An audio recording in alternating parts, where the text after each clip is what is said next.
Pemirsa, pertumbuhan kredit perbankan ke depannya masih berpotensi melebihi estimasi Bank Indonesia. Hal ini didorong oleh pertumbuhan ekonomi tahun depan yang diprediksi berada di level 5,3% dan inflasi berada di level 4%. Otoritas Jasa Keuangan atau OJK optimistis target pertumbuhan kredit perbankan 11% akan tercapai.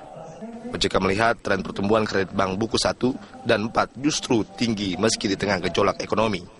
Berdasarkan data Oktober 2015, pertumbuhan kredit bank buku 1 dan 4 mencapai 12%. Sebaliknya penyaluran kredit bank buku 2 dan 3 malah melambat dan berada di kisaran 10%. Pada Oktober 2015, posisi kredit tercatat sebesar 3.954,1 triliun rupiah, naik sebesar 10,1% secara tahunan. Penyaluran kredit ditopang oleh kredit usaha mikro, kecil, dan menengah yang tumbuh 9,4% menjadi 716,4 triliun rupiah. Sementara kredit modal kerja dan kredit investasi malah merosot dibandingkan pertumbuhan September. Penyaluran kredit perbankan tersendat akibat lesunya ekonomi yang membuat nasabah menahan penarikan kredit.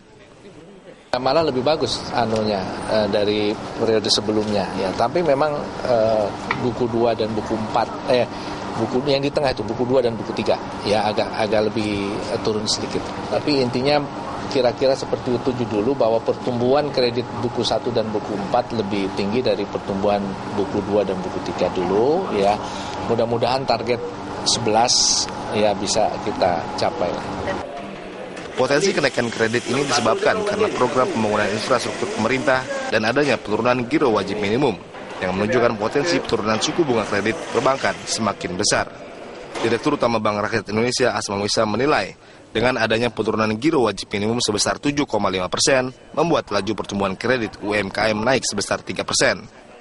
Asmawi menuturkan total jumlah pemberian kredit untuk UMKM telah diberikan kepada 680.000 pelaku UMKM.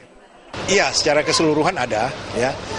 Untuk rata-rata terutama di sektor UMKM ya, kita tumbuh di atas rata-rata industri. Kalau rata-rata industri itu di 11%, itu BRI UMKM-nya itu di angka 14%, 14-15%. Artinya sektor UMKM ini sebagai penggerak ekonomi kerakyatan di daerah-daerah itu tidak terlalu banyak terpengaruh dengan pengaruh global ini.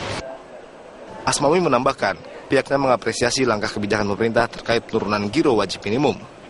Menurutnya, hal itu dapat menambah pemberian kredit bagi sejumlah pelaku usaha mikro, kecil, dan menengah. Tim Liputan, Berita 1.